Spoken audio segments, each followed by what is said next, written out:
Walmart's fluorescent lights had been buzzing above Paul Harrington's head every day for the past 12 years.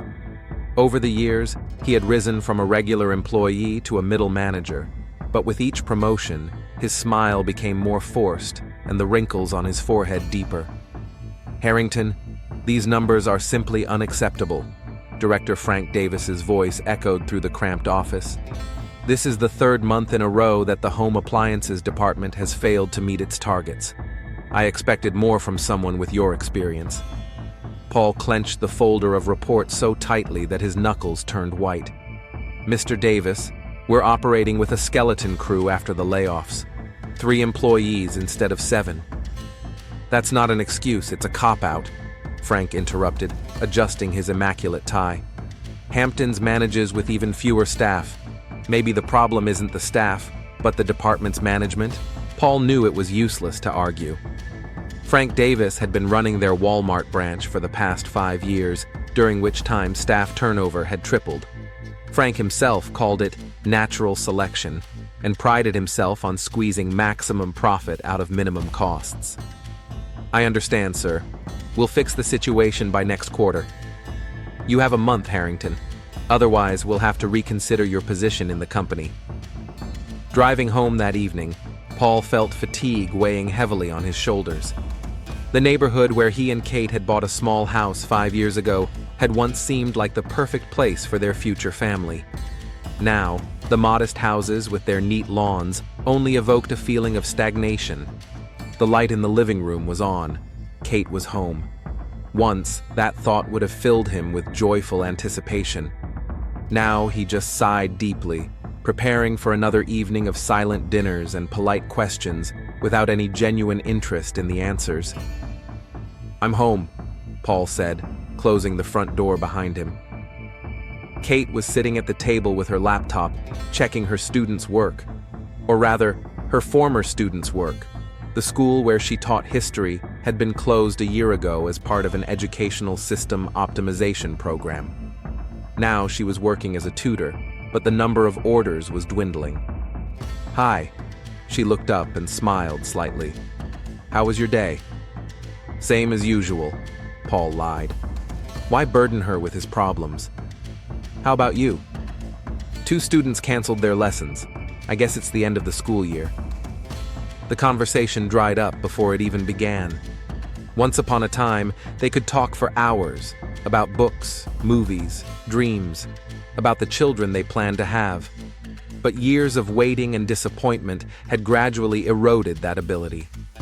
Now, the only things they had in common were their mortgage and a shared past that was becoming more distant with each passing day. Dinner passed in the usual silence. Paul buried himself in his phone, checking his work email, while Kate buried herself in a book she had been reading for 2 weeks. They lived in the same house, but it was as if they were in parallel worlds. The next morning, the Walmart office greeted Paul with the usual hum of air conditioners and the muffled conversations of employees. Human Resources sent a notification about a new employee who was being assigned to his department. Jason Marks, 26 years old, 3 years of experience in retail. Previous place of employment, competing chain target, position, senior consultant in the electronics department. Reason for leaving, career advancement. The photo on his resume showed a confident young man with a neat haircut and an attentive gaze. "You must be Mr. Harrington," said a voice behind Paul as he was reviewing the morning sales reports. "Jason Marks, it's a pleasure to meet you." The new employee's handshake was firm, without any feigned strength or hesitation. Paul noted his impeccable appearance, a pressed uniform, polished shoes, and the faint scent of expensive cologne. "Welcome to the team, Jason. I hope your experience will help us improve the department's performance. You can count on me, sir. At Target, I developed a product presentation system that increased sales by 22% in a quarter." Paul smiled skeptically. "We have our own system, developed by corporate headquarters, but initiative is welcome, within reason." Throughout the day, Paul watched Jason and was impressed, though he was reluctant to admit it.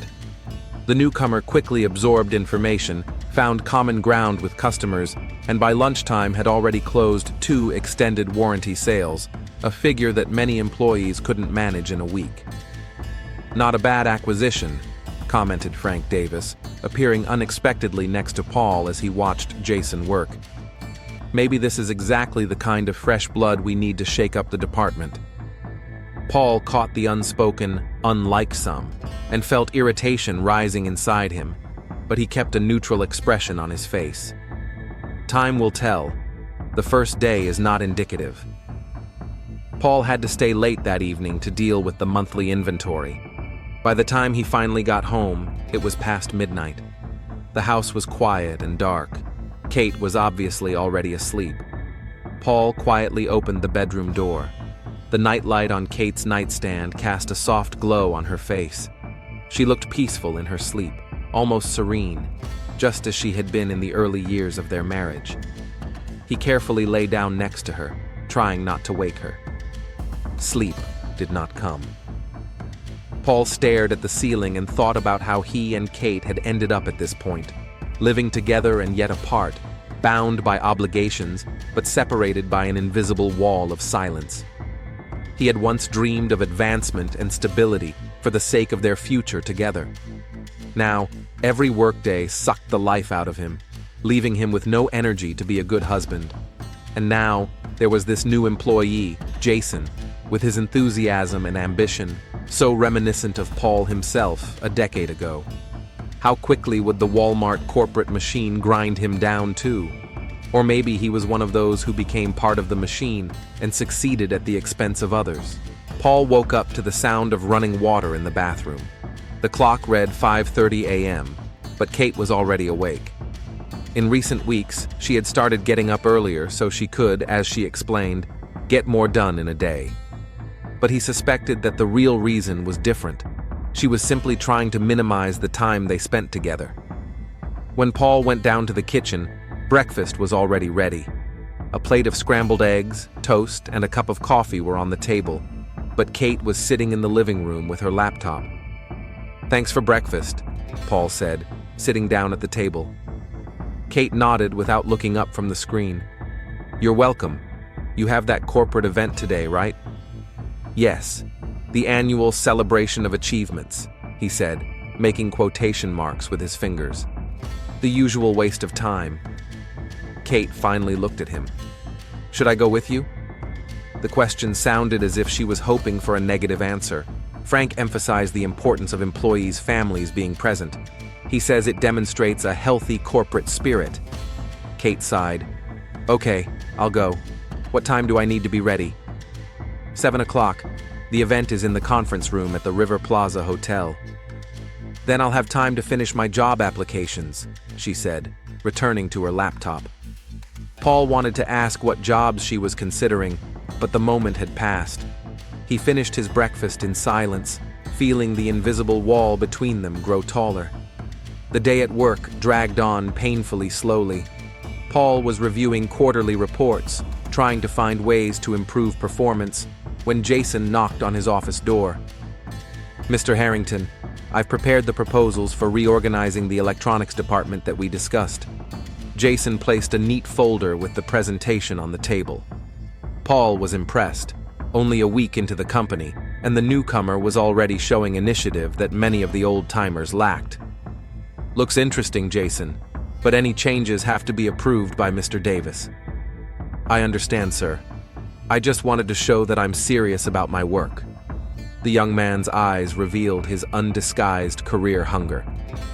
"By the way, there's a corporate event today, right? It's my first event with the company." "Yes, the annual meeting. Don't expect much. It's just a formality."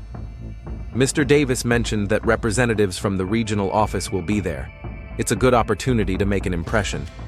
Jason smiled with an enthusiasm that Paul hadn't felt in years. That evening, Paul waited for Kate in his car outside her house. When she came out wearing a simple black dress, he felt a pang of nostalgia. She had worn the same dress on their first real date. Back then, she had seemed to him the most amazing woman in the world, intelligent, passionate, full of plans and hopes. "You look beautiful," he said, and for the first time in a long time, those words were not just a polite phrase. Kate smiled faintly. "Thank you."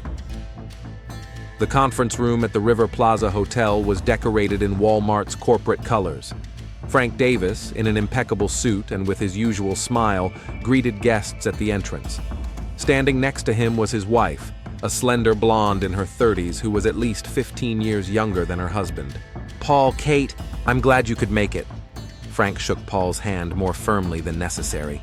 "Kate, you look especially charming today. How's your job search going? Paul mentioned that you used to teach." "Yes, history, but the job market is tough right now," Kate replied. Paul detected the tension in her voice that always arose when the subject of her career came up. I understand. Maybe you should consider something less academic. Our shopping center is always looking for good sales assistants." Paul noticed Kate tense up and quickly intervened. "I think we should find our table." Frank nodded and was already addressing the next guests when Paul and Kate walked away. "How dare he!" Kate hissed through clenched teeth. 8 years of education, a master's degree, and all I'm good for, in his opinion, is stacking sweaters on shelves.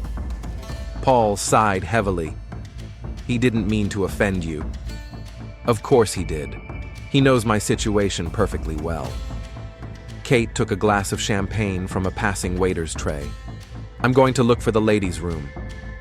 Left alone, Paul looked around. Jason Marks was already there and seemed to be enjoying the company of the regional managers. Even from a distance, it was clear how confident the young man was. Kate was gone longer than Paul had expected. When he finally saw her, she was talking to a man at the bar. Looking closer, Paul was surprised to recognize Jason. Something about their posture, the tilt of Kate's head, the way Jason stood close to her, made Paul feel vaguely uneasy. But before he could approach them, Frank approached him. "Paul, we need to discuss something," the director said, pulling him aside. "The regional office is demanding cost reductions. We're having problems with the night shifts. 2 managers quit last week." Paul felt his stomach clench. He knew where this was going. "I want you to take over the night shifts temporarily. Let's say for the next 3 months. Frank, I have a day shift which has the worst results in the region," Davis interrupted him. "This isn't a request, Harrington. Starting Monday, you're switching to the night shift. Someone else will take over the day shift for now." "Someone else? Who?" Frank smirked. "We have promising talent. Marks, for example, is showing excellent results." Paul glanced toward the bar. Kate and Jason were still talking, and his wife was smiling in a way she hadn't smiled in his presence for a long time. 3 months, Harrington. Prove that you're still valuable to the company." The evening was ruined. They drove home in an uncomfortable silence until Paul finally decided to tell her about his conversation with Frank. "Night shifts? He can't do that to you," Kate said indignantly. "He can, and he already has. What about us? We hardly see each other as it is. And now?" Paul gripped the steering wheel tighter. "Do you even care? Lately, it doesn't seem like you're eager for my company." Kate turned away to the window. "That's not fair, Paul. I'm trying to find a job, build something of my own, while I what? Pay the mortgage? Provide for us? While you turn into a robot. You come home, eat dinner, look at your phone, and fall asleep. We've stopped talking, Paul. We've stopped being a couple." They spent the rest of the trip in silence. The first night shift fell on Monday. Paul came home at 7 in the morning, exhausted and irritable. Kate was already gone. She left a note saying she had an interview. By the end of the week, the new schedule had completely thrown him off balance. He slept during the day, worked at night, and only saw Kate in passing, either when she was leaving for interviews or when she was already asleep when he returned. On Friday, Paul came home earlier than usual and found Kate at her laptop. She looked excited and quickly closed the screen when he appeared. "You're early," she said, and Paul detected a note of displeasure in her voice. "The inventory was finished early. Did something happen? You look happy." "I have good news. I've been invited back for a second interview with the Historical Society. It's not teaching, but at least it's in my field. Congratulations. Paul tried to smile, but fatigue was getting the better of him. I think I'll go to bed. There was a rush with deliveries last night. That night he dreamed of Kate, the way she was when they first met. They were walking around the university campus, making plans, dreaming about the future. In his dream, she laughed, ringingly, sincerely, the way she hadn't laughed in years. When he woke up, Paul lay there for a long time, staring at the ceiling. Kate wasn't there, but he could hear her voice coming from the kitchen. She was talking to someone on the phone, and there was something in her laughter that made Paul tense up. Yes, of course. No, he won't be there until morning. Okay, see you there. Paul felt a cold emptiness growing inside him. He didn't want to believe what he was beginning to suspect. He didn't want to think that Frank's corporate intrigues could destroy not only his career, but also his marriage. As he was getting ready for work in the evening, he noticed Kate's phone on the table in the hallway. She never left it unattended. Paul hesitated only for a moment before picking up the device. The screen was locked, but the notifications were visible. A message from JM. Looking forward to it, reserved a table for 8. Paul put the phone back, feeling something break inside him. The initials could belong to anyone, but his intuition told him that JM was none other than Jason Marks. The second week of night shifts was harder for Paul than the first. His biological clock resisted the new routine, and a constant feeling of anxiety prevented him from getting proper rest during the day. His home became a place where he only briefly appeared between shifts, often without even crossing paths with Kate. On the rare occasions when they did see each other, Paul noticed changes in his wife's behavior. She began to pay more attention to her appearance, a new haircut, manicure, clothes he hadn't seen before. Her movements became more lively, and her eyes had a sparkle that had been missing for months. "Are you going somewhere?" Paul asked when he found Kate wearing makeup and a new dress on Thursday afternoon. "I have a second interview at the Historical Society," she said, fixing her hair in front of the mirror, avoiding his gaze. "I hope it works out this time." "You weren't as prepared last time," Paul remarked, trying to hide his suspicion behind a neutral tone. Kate finally looked at him. "I didn't get it last time, remember? Maybe it was because of my appearance." Something in her voice, a slight irritation, impatience, made Paul back down. He was too tired for a confrontation that could end in another argument. "Good luck," he said, instead of what he really wanted to ask. "Thanks. Don't wait up for me for dinner. After the interview, the girls and I are going to hang out at the lounge." "Which girls?" Paul couldn't hold back the question. Over the past year, Kate had hardly spoken to her friends. "Megan and Emily, we're reconnecting," she said, grabbing her purse and keys. "You should get some sleep. Your shift is in a few hours." When the door closed behind her, Paul stood in the hallway for a long time. He had the feeling that Kate was slipping away from him, turning into a stranger with whom he simply shared a living space. Sleep wouldn't come. Paul tossed and turned in bed, replaying the events of the last few weeks in his head. His thoughts kept returning to the company party, to how Kate and Jason had talked at the bar. Was there a spark between them, or was it just his imagination, fueled by fatigue and growing paranoia? He arrived at work earlier than usual. The night shift hadn't started yet, and the day staff hadn't left yet. In the manager's office, Paul was met with an unexpected sight. Jason Marks was sitting at his former desk, engrossed in his work. "Harrington." Jason looked surprised but quickly regained his composure. "I didn't expect to see you so early." "I'm still the manager of this department, Marks, even if I'm temporarily working nights." Paul tried to speak calmly, although the sight of the young man at his desk caused a dull irritation. Of course," Jason smiled his polished smile, which made Paul's teeth grind. "By the way, didn't Mr. Davis tell you? He officially appointed me acting day manager of the electronics department." Paul felt everything inside him tighten. No, Frank hadn't told him. Of course not. "Congratulations," he managed. "I won't keep you. I need to get ready for the night shift. By the way, the department's performance for the past week is up 7%, Jason remarked casually as Paul was about to leave. Mr. Davis was very pleased. Paul nodded, not trusting his voice, and left the office. He needed some fresh air before starting his shift. During his break, Paul went to the staff lounge. 2 night shift employees were discussing something, but fell silent when he appeared. "Don't stop because of me," Paul said, pouring himself a cup of coffee. "It's nothing special, Mr. Harrington," replied Maria, who worked at the cash register. "Tom was just telling me how he saw the new manager with a woman at the lounge restaurant last night." Paul froze, feeling the hot coffee burn his fingers through the thin plastic cup. "At the lounge?" he asked, trying to sound indifferent. "Yes, they were sitting in a corner, quite secluded," Tom confirmed. "They looked, well, intimate." "Did you get a good look at the woman?" Tom frowned. "She had brown hair, seemed pretty. They had their backs to me, so I didn't really look closely."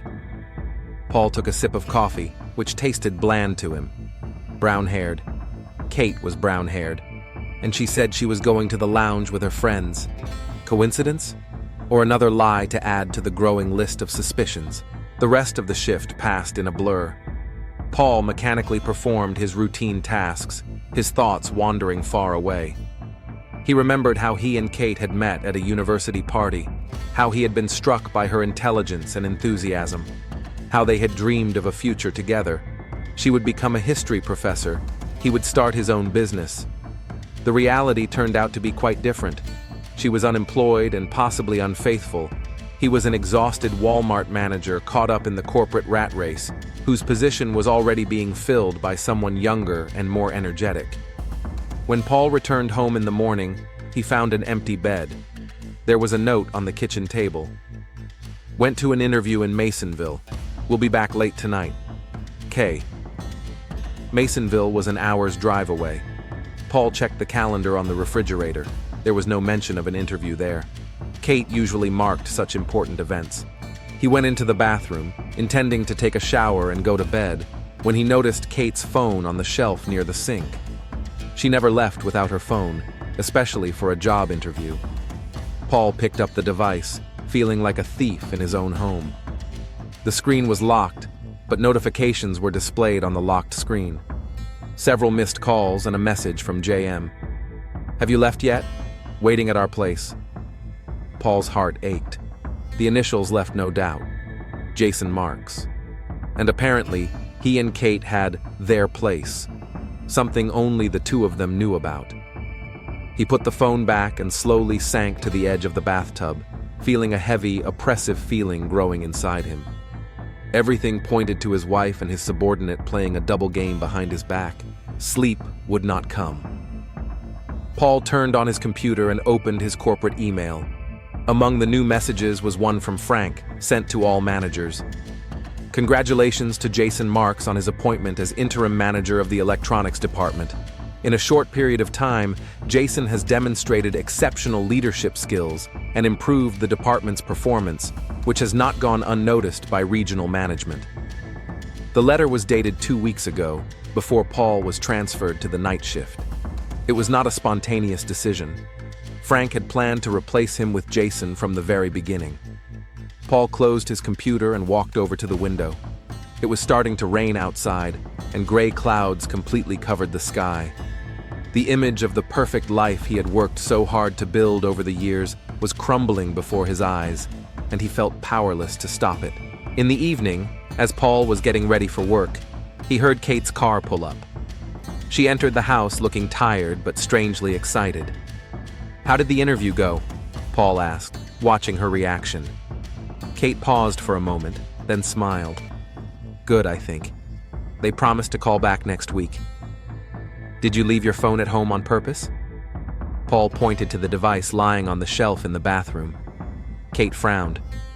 "God, I didn't even notice. Good thing you reminded me. I could have left without it again tomorrow." "Didn't that bother you? That they might call you about the job?" "They have my email." She shrugged. but avoided his gaze. "You'll be late for your shift if you don't leave now." Paul knew she was right, but he couldn't bring himself to leave with the conversation unfinished. "Kate, we need to talk. About us. About what's going on." "Sure," she nodded too quickly. "But not now. You're rushing to work and I'm exhausted. How about the weekend? You have Sunday off, right?" "Yes, Sunday," Paul confirmed, feeling the gap between them widen again. "Okay, we'll talk on Sunday." At work, Paul ran into Jason, who was staying late. "Harrington, I was just about to come and talk to you." The young man looked excited. "I have some ideas for optimizing night deliveries.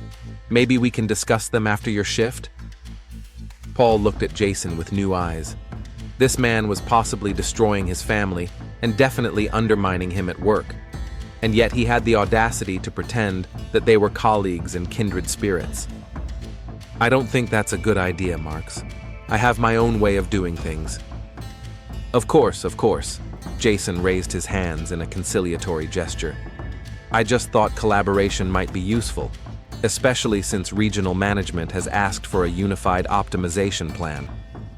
I'll write my report, you write yours. Let management decide." Jason shrugged. "As you say, have a good shift." He turned to leave but stopped. "By the way, I like your idea about optimizing warehouse space. I was just discussing it with your wife yesterday. She came by to find out when you'd be free." Paul froze. "Kate came here yesterday?" "Yes, around 7 in the evening. She said she couldn't get through to you." Jason looked completely sincere. "Didn't she tell you?" "No," Paul replied, feeling something break inside him. She must have forgotten to mention it. Sunday was supposed to be the day of an important conversation between Paul and Kate, but he woke up to an empty house. There was a note on the kitchen table. "Called in for a second interview. Will be back for dinner. K." Paul crumpled the note in his fist. Another lie. What interview could there be on a Sunday? He checked his phone. No calls or messages from his wife. Only a notification from Walmart. Due to an employee's illness, he needed to work an unscheduled night shift. The day dragged on painfully. Kate didn't come back for lunch, nor did she show up for dinner. His phone didn't answer. It went straight to voicemail. At 7 in the evening, Paul had to leave for work without waiting for her. The night shift on Sunday was usually the quietest. There were no deliveries, few customers, and most of the time was spent preparing the store for the new week. Paul mechanically performed his usual tasks, but his thoughts were far away. 12 years of marriage were crumbling before his eyes, and he didn't know if anything could be saved. At 1 o'clock in the morning, Paul decided to walk around the store to check that everything was in order. Moving between the rows of merchandise, he suddenly heard muffled voices coming from the service entrance leading to the warehouse. Strange. No one should have been there at this hour. Quietly approaching the door, Paul listened. He heard a woman's laughter, then a man's voice saying something indistinct. A wave of nausea rose in Paul's throat when he recognized Kate's laughter, a distinctive, melodious sound that was once meant only for him. Trying not to make a sound, he opened the warehouse door slightly. In the far corner, among the tall shelves with boxes, a dim light was burning. Paul cautiously moved in that direction, bypassing boxes of goods and pallets ready for the morning display. What he saw behind the last row of shelves stopped his heart for a moment. A tablecloth was spread on a folding warehouse table with a bottle of wine and 2 glasses. Next to the table, Kate sat on a folding chair, her head thrown back with laughter, and Jason stood behind her, leaning toward her neck. "I can't believe we're doing this right here," Kate said, her voice sounding both frightened and excited. "No one will find out," Jason replied, touching her hair. "The staff is on the other side of the building, and your husband is checking the cash registers in the main hall." "It's still crazy," Kate turned to him. "What if Paul decides to check the warehouse?" "He never does that. He's too busy with his reports." Jason filled their glasses with wine. "To us?" They raised their glasses, and Paul felt something inside him break. 12 years. 12 years of living together, plans, hopes, and now it was all ending like this, in a Walmart warehouse, surrounded by boxes of merchandise. To us? Paul stepped out from behind the rack, his voice echoing through the warehouse. Kate gasped, spilling wine, and Jason froze with a glass in his hand. Paul! His wife turned pale. I can explain. Explain what, Kate? How you lied to me all this time? How you talked about interviews that never happened? How you made plans with this? He shot a contemptuous glance at Jason, who was still frozen in place. With this boy behind my back? Harrington, listen. Jason finally found his voice. We didn't want you to find out this way. Oh, I'm sure you didn't want me to find out at all. Paul took a step forward, feeling anger rising inside him. You planned this, didn't you? Frank transfers me to the night shift, you take my place at work, and at the same time in my wife's bed. Frank had nothing to do with it. Jason put his glass down on the table. It just happened. Kate and I. Don't you dare say her name, Paul barked, clenching his fists. Kate stood between them, her face contorted with fear and guilt. Paul, please. We didn't mean to hurt you, but our marriage had been dying for years, you know that. We became strangers to each other. And instead of talking to me, you decided to have an affair with the first man you met? A man half your age? Hey, watch your mouth. Jason took a step forward, and Kate reached out her hand to stop him. I tried to talk to you, Paul. I tried for years. But you were so absorbed in your work, your problems with Frank, that you didn't hear me. You didn't see me. And he sees me? Paul smiled bitterly. Don't kid yourself, Kate. To him, you're a trophy, a way to climb the career ladder. Do you think he needs an unemployed woman in her 30s? Jason pushed Kate's hand away and stepped toward Paul. You have no idea what's between us. Kate deserves better than to languish with a loser like you. Something snapped in Paul's head. Blood rushed to his face and his ears rang. He lunged at Jason, knocking him to the ground. They rolled across the floor, knocking over tables and chairs. Kate screamed, trying to pull them apart, but Paul couldn't hear her anymore. Jason was younger and stronger, but years of pent-up rage gave Paul unexpected power. He landed several blows to his opponent's face before Jason managed to throw him off and roll away. You're crazy, Jason shouted, wiping the blood from his split lip. Now I understand why she left you. Paul looked around for something to defend himself with. His gaze fell on a box cutter that had fallen out of an overturned box of office supplies. He grabbed it and held it out in front of him as Jason lunged at him again. Paul, no! Kate's scream was drowned out by Jason's gasp as the blade entered his stomach. Time seemed to stand still. Jason looked in confusion at the knife handle sticking out of his body, then shifted his gaze to Paul. His eyes showed not so much pain as surprise, as if he couldn't believe this was really happening. Jason! Kate rushed to the falling man, catching him. Oh my God, Paul, what have you done? Paul took a step back, looking at his hands. What had he done? 12 years of impeccable work, not a single disciplinary action, and this is how it all ends? Prison? A ruined life? We need to call an ambulance, Kate said, already reaching for her phone, pressing her other hand against Jason's wound, from which dark blood was gushing. No, Paul snatched the phone from her. No calls. Are you crazy? He's dying. I know, Paul shouted, grabbing her by the shoulders. And if we call an ambulance, my life will be over too. Prison, Kate. Is that what you want? Better call, Jason whispered, his voice growing weaker by the second. Please. Kate broke free from Paul's grip and reached for the phone on the floor. Without thinking, driven by panic and self-preservation, Paul grabbed a heavy stapler from the table and hit her on the back of the head. Kate fell silently. Jason gasped, trying to get up, but his strength was leaving him.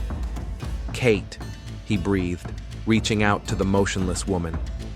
Paul dropped to his knees, unable to believe his eyes. What had he done? Kate lay motionless, blood oozing from the wound on the back of her head. Jason was still alive, but with every passing second, his breathing became shallower. Paul's thoughts raced frantically. Should he call the police? Confess everything? Double murder meant life imprisonment, if not the death penalty. But was there still a way to save the situation? He checked Kate's pulse. It was weak, barely detectable. Then he looked at Jason. He wasn't moving anymore. His eyes were open and lifeless. Perhaps it wasn't too late for Kate if he called for help immediately. But then Paul remembered the surveillance cameras. They didn't cover this part of the warehouse, but they had recorded him entering. And surely the recordings showed Kate and Jason entering together earlier. Too much evidence. Panic rose in his throat. Paul forced himself to breathe more evenly. Think logically. What could he do? His gaze fell on the large containers for goods standing against the wall. Heavy plastic boxes with lids large enough to hold a person. Tomorrow morning, they were to be loaded onto a truck and sent to the distribution center. Paul acted mechanically, as if in a trance. First, he dragged Jason's body to the container, struggled to lift it over the edge, and closed the lid. Then he returned to Kate.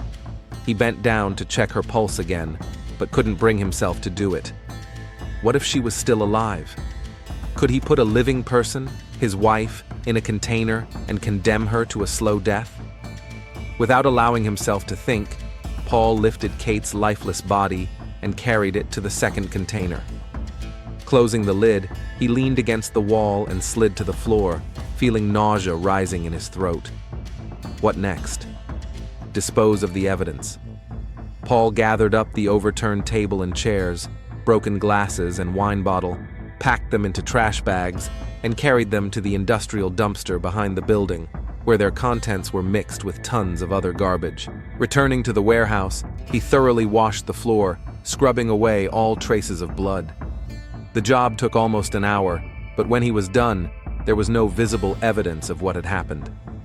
Paul spent the rest of the night in a daze, automatically performing his usual night manager duties.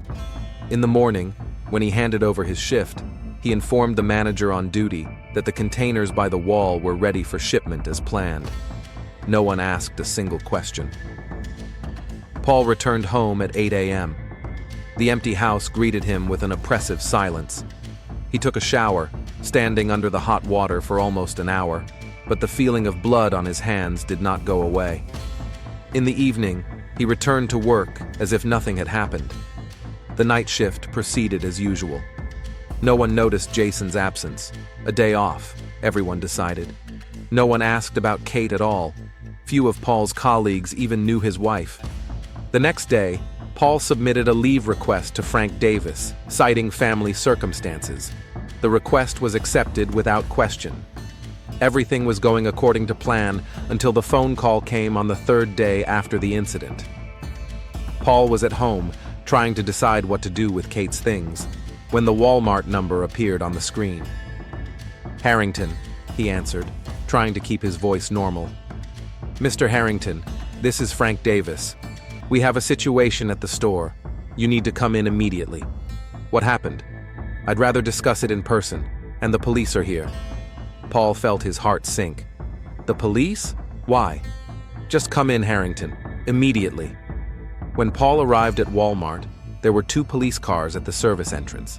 Inside, he was met by Frank, whose face was gray with anxiety. "What's going on?" Paul asked, trying to look puzzled rather than guilty. "One of the cashiers noticed some kind of liquid seeping through the floor in the electronics section," Frank explained. "We thought it was a leak from the air conditioner, but it's blood, Harrington. Blood from the containers that were supposed to go to the distribution center." At that moment, a woman in a strict suit approached them. Her piercing eyes studied Paul intently. "Mr. Harrington, Detective Rachel Morgan, homicide. I need to ask you a few questions about your night shift on Sunday." The Walmart conference room had been turned into a temporary police headquarters. Detective Morgan sat down at a table covered with neatly arranged case files and a laptop. She looked composed and focused, unlike Paul, who sat across from her, feeling cold sweat running down his back. "So, Mr. Harrington," Morgan opened her notebook.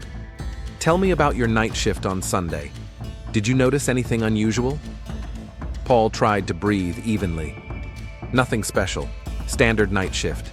Checking merchandise, preparing for the morning display, the usual routine. Were you alone? In my department, yes. There were other employees in the store, of course, but I was working alone in the warehouse. Morgan made a note. Interesting, because the surveillance cameras recorded 3 people entering the warehouse that night. Paul's heart skipped a beat. He had forgotten about the cameras at the warehouse entrance. How could he have been so careless? Mr. Harrington, we found the bodies of your wife, Kate, and your colleague, Jason Marks, in shipping containers. Both showed signs of violent death. Paul felt the ground slip away beneath his feet. It was over. They knew. I don't understand. Kate was supposed to be at a job interview. Stop it! Morgan slammed her notebook shut. The cameras show you entering the warehouse at 1:07 a.m. At 1:04 a.m., Kate Harrington and Jason Marks entered. None of you 3 were recorded leaving through that door. However, at 3:40 a.m., you appear in the main hall of the store, coming out through another door. Alone. Paul was silent. What could he say? We also found traces of blood on the warehouse floor, despite attempts to thoroughly clean it, and a box cutter with traces of blood in a dumpster behind the building. I want a lawyer, Paul finally said. Morgan nodded, as if she had expected this. That's your right. But before we finish, I want you to know that we've interviewed other employees. Many noticed a change in your behavior after you were transferred to the night shift. Tom from the electronics department told us how you reacted when he mentioned seeing Marks with a woman at a restaurant. Paul remembered that conversation in the break room. Had his reaction been that obvious? And then there's this, Morgan said, placing a printout of an email on the table. A message from Frank Davis about Marks's appointment to your position. It was found in your mailbox, opened the day before the murder. Pretty strong motive, don't you think? Over the next few days, Paul felt as if he were watching the events unfold from the sidelines. His court-appointed public defender advised him to plead guilty in exchange for a reduced sentence. The evidence was irrefutable. Surveillance cameras, bloodstains, the murder weapon with his fingerprints on it, motive. Frank Davis testified that he had noticed tension between Paul and Jason. Harrington was clearly jealous of Mark's success. I didn't think it would lead to this. Colleagues recalled how Paul had changed in recent months. He had become withdrawn, irritable, and sometimes talked to himself. Neighbors reported frequent arguments between him and Kate, but the most damning testimony came from Kate's friend, Megan. Kate was going to leave him, she told investigators. She was afraid of his reaction. She said he had become a completely different person. Paul listened to this testimony in the courtroom, not recognizing himself in this portrait. Had he really become that kind of person? When did it happen? That evening, in his holding cell, Paul was finally alone with his thoughts. Images from the past flashed before his eyes. His first meeting with Kate, their wedding, buying a house, dreams of children. And then, the slow decline of their relationship, alienation, career ambitions that overshadowed everything else. He remembered Jason's eyes at the moment the blade entered his body. Surprise, disbelief, pain. And Kate's face as she rushed to his aid. Did she love this young man so much? Or was she just looking for something in him that she could no longer find in her own husband? The next day, Detective Morgan visited him in prison. I have a few more questions, Mr. Harrington, she said, sitting down opposite him. About what happened at the warehouse. I've already told you everything, Paul replied wearily. Not everything. You said you acted in the heat of the moment, that you didn't plan the murder. That's true. Morgan shook her head. Then explain this, she said, placing a photo of Kate's phone on the table. The screen showed a message sent to Jason the night before the murder. Paul knows. Be careful. Meet me at the warehouse at 1 a.m. Paul stared at the photo, feeling a chill grow inside him. She knew you suspected their relationship, and yet she decided to meet with Mark on your turf during your working hours. Why do you think that was? I don't know. I think you do. Morgan leaned closer. She wanted you to find them. She wanted a confrontation. Maybe to finally break up with you or force you to divorce her. Paul remembered the look on Kate's face when he came out from behind the rack. Surprise or relief? And then there's this. Morgan showed him another photo, a printout from Walmart's computer system. A request to transfer Mark to another store in the chain in Masonville. The date it was submitted is the day before the murder, signed by Frank Davis. Masonville? Paul remembered Kate's note about the interview in that town. Yes, and your wife did have an interview there, at the local historical society. She went through all 3 stages and received a job offer the day before she died. The picture was starting to come together. Kate had found a job in Masonville. Jason had requested a transfer there. They planned to start a new life away from Everglade, away from Walmart, away from him. They were going to run away together, Paul said, and the words sounded bitterly true. It looks that way, but something didn't go according to plan.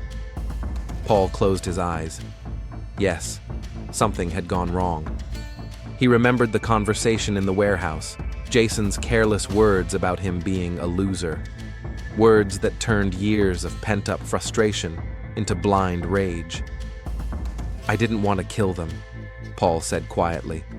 I just lost it.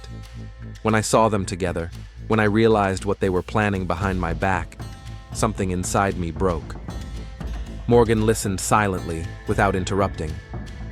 All these years, I worked hard to provide a stable future for Kate and me. I endured Frank's humiliation, overtime, stress, all for us. And it turned out that us had long since ceased to exist. Did she talk about divorce? No. Maybe she was going to that night when it all happened. Paul smiled bitterly. The irony is that if she had just told me the truth, if she had just asked for a divorce, I would have agreed. We were both unhappy. A heavy silence hung in the room. Why did you decide to hide the bodies in the containers? Morgan finally asked. You must have known they would be found. I didn't think, Paul replied honestly. I just wanted them to disappear. I wanted it all to be a bad dream. He looked up at the detective. You know what's scary? Part of me breathed a sigh of relief when you came. It was as if I could finally stop pretending. The trial was quick. There was more than enough evidence, and Paul did not deny his guilt. He was sentenced to 25 years in prison with the possibility of parole after 15 years. Before the sentence was handed down, he was given the opportunity to say a few final words. I want to apologize, Paul said, addressing Kate and Jason's parents, who were sitting in the courtroom. Not for what I did, no apology can fix that, but for who I became. For letting my work, my ambitions, and my fears get in the way of what really matters. Seeing the people around you, listening to them, understanding them. In his prison cell, looking at a photo of Kate taken in happier times, Paul thought about the moments when he could have changed everything. About the conversations he avoided, the signs he ignored, the feelings he suppressed. 12 years of marriage ended in a bloody drama in a Walmart warehouse among boxes of merchandise. The life he had so carefully built collapsed in one night of madness. And now he was facing long years alone with the ghosts of the past haunting him in the silence of his prison cell.